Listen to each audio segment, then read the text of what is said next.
शेख हसीना जी के आप बेटे हैं। बहुत बहुत स्वागत एबीपी न्यूज में। आपकी माता जी से कुछ बातचीत हुई हो और अभी क्या और जानकारी आपको मिल पा रही है, किस तरीके के हालात बने हुए हैं बांग्लादेश में?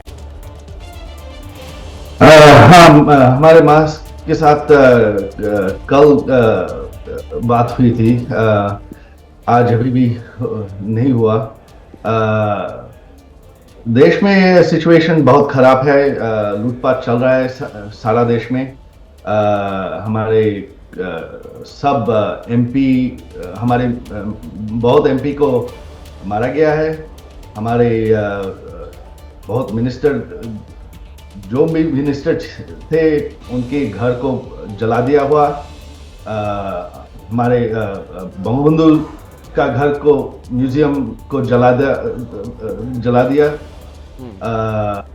अब मंदिर पर, हिंदू के मंदिर पर अटैक चल रहा है। जी सर, जो कुछ वहां पर हो रहा है, आपको क्या लगता है कि ये जो बात बार बार आ रही है कि वहां पर विद्रोह हुआ है, सिर्फ यही वजह है या इसके पीछे कोई, आपको लग रहा है किसी और देश की कोई साजिश है, इसके पीछे कोई कॉन्स्पिरेसी है, कोई विदेशी ताकत है?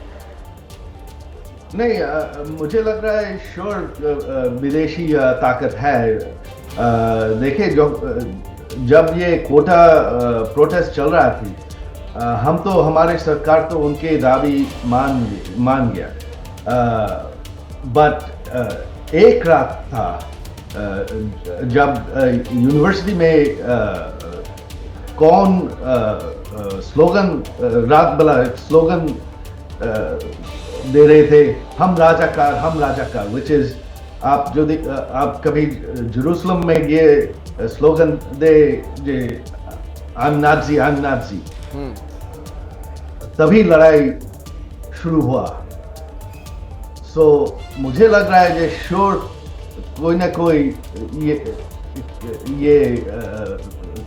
किया to increase the situation too. जी सर, एक बात और बताइए, चूंकि हर किसी की इसमें भी जानने में थोड़ी सी उत्सुकता है कि अभी शेख हसीना जी रहेंगी भारत में, हिंदुस्तान में, या फिर उनका कुछ लंदन वगैरह जाने का कोई कार्यक्रम है? इस तरह की जानकारियां कल सामने आ रही थी। नहीं, ये इधर कोई डिसीजन नहीं है अब तक अभी। ठीक है। अच्छा, बांग्लादेश में जो हालात अभी सर बने हुए हैं, वो चीजें कैसे ठीक हो सकती हैं? क्या आपको लगता है कि इंटरिम गवर्नमेंट के आने से ठीक चीजें दुरुस्त हो जाएंगी, पटरी पर हालात वहां के जो हैं आ जाएंगे? हम ये तो देखना पड़ेगा। मुझे नहीं लगता है, क्यों, ये तो प्रोटेस्टर्स तो आपके पुलिस के ऊपर हमला किया। अब बांग्लादेश में पुलिस कुछ नहीं कर रहा है, पुलिस छोड़ दिया। सो पुलिस जब नहीं है, आप कैसे सिचुएशन कंट्रोल करेंगे, कोई भी सरकार आए? एक इंफॉर्मेशन ये भी निकल कर आई थी सोर्सेस के हवाले से, बांग्लादेश में भी कुछ लोग कह रहे थे कि इन सब के पीछे आईएसआई का हाथ है। मुझे श्योर लग रहा है जे आईएसआई का हाथ है। क्यों, इधर जब ये मूवमेंट चल रहा है, इनके पीछे पुलिस के ऊपर हमला कर रहा थे विद बंदूक नहीं।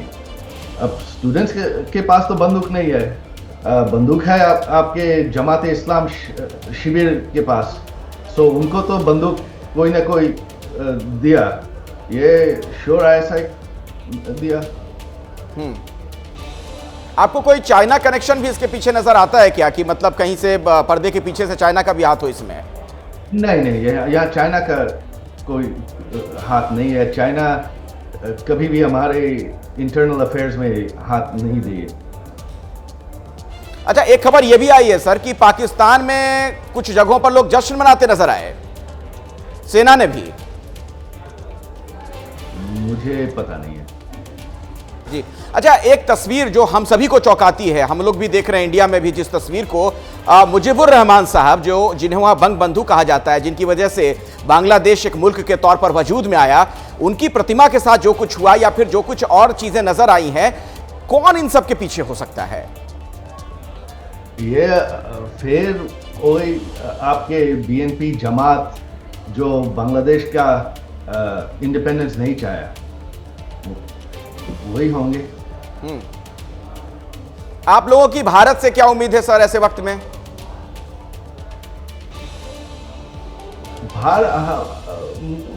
अब तो सिचुएशन बहुत माने कोई की हाथ में नहीं है। एक ही यह है कि अब बांग्लादेश में सिचुएशन कंट्रोल सिर्फ शेख हसीना और अवामी लीग करे हैं, सिर्फ अवामी लीग कर सकते हैं। बट ये सरकार तो अवामी लीग को गिरफ्तार कर रहे हैं, अवामी लीग को इलेक्शन भी करके देंगे कि नहीं पता नहीं है। तो अवामी लीग बाद आप ये सिचुएशन ये कंट्रोल करना इम्पॉसिबल है। अच्छा, शेख हसीना गवर्नमेंट क्या वहां पर जो हालात बन चले थे उस मतलब इतने नाजुक हो जाएंगे, इस चीज को क्या भांप नहीं पाई थी सरकार? वहां पर असेसमेंट में कुछ गलती हो गई? क्यों इस तरीके के हालात बन गए कि निर्वासित होना पड़ा, मुल्क छोड़ना पड़ा शेख हसीना जी को? सिचुएशन था जो आपके स्टूडेंट्स जेहेतु सामने थे, हम तो स्टूडेंट्स को गोली नहीं करने चाहते। तो हमने पुलिस और आर्मी को बोला जे इनके to stop but not to shoot. तब ये तो स्टूडेंट्स नहीं, ये तो मॉब हो गया। तो हमारा सरकार इतनी कमजोर नहीं थी, बट हमारी माँ बोले जे नहीं, मैं स्टूडेंट को मारते नहीं चाहती, मैं छोड़ देंगे। सर एक बात और मुझे बताइए, कुछ दिनों पहले श्रीलंका में जिस तरह की तस्वीरें हम लोगों ने सड़कों पर देखी थी, बड़ी संख्या में जो प्रोटेस्टर्स आ गए थे, हल्ला हंगामा हुआ था, किस तरीके से तोड़फोड़ की गई थी, तमाम जो गवर्नमेंट की बिल्डिंग्स थी उनको निशाने पर लिया गया था, कुछ वैसी ही तस्वीर बांग्लादेश में नजर आई है ढाका की सड़कों पर।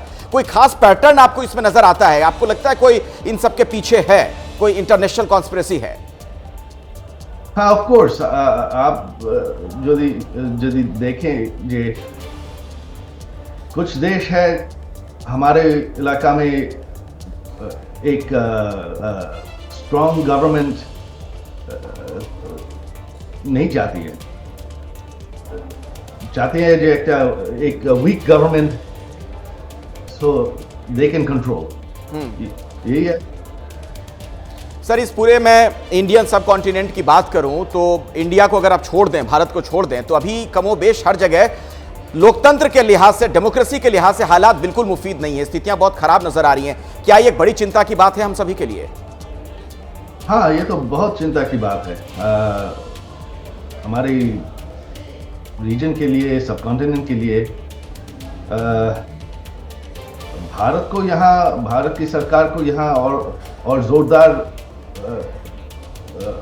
एक्शन लेना चाहिए। उनको ये इंटरनेशनल प्रेशर और ज्यादा देना चाहिए। ठीक है, एक बार और मैं आपसे आपको जी अपनी बात पूरी कर लीजिए। हाँ, thank you. I have one more. I have another interview. Okay. Thanks a lot, sir. Thanks for talking to us. धन्यवाद सर, बहुत बहुत धन्यवाद आपका हमारे साथ जुड़ने के लिए। तो अभी की बड़ी खबर आपने सुना, शेख हसीना के ये बेटे हैं एबीपी न्यूज से बात करते हुए इन्होंने साफ तौर पर यह बात कही है कि इसके पीछे अंतर्राष्ट्रीय साजिश हो सकती है, आईएसआई का हाथ हिंसा के पीछे। यह बात कहना था सीधे तौर पर शेख हसीना के जो बेटे हैं। एबीपी न्यूज से खास बातचीत उन्होंने की है। सजीब उनका नाम, हिंदू मंदिरों को टारगेट किया जा रहा है। कुछ देश बांग्लादेश को कमजोर करना चाहते हैं, वहां की सरकार उन्हें समझ में नहीं आ रही थी, बांग्लादेश की तरक्की उन्हें पसंद नहीं, इसीलिए इस हिंसा को अंजाम दिया गया। हिंसा के पीछे इंटरनेशनल कॉन्स्पिरेसी, अंतर्राष्ट्रीय साजिश।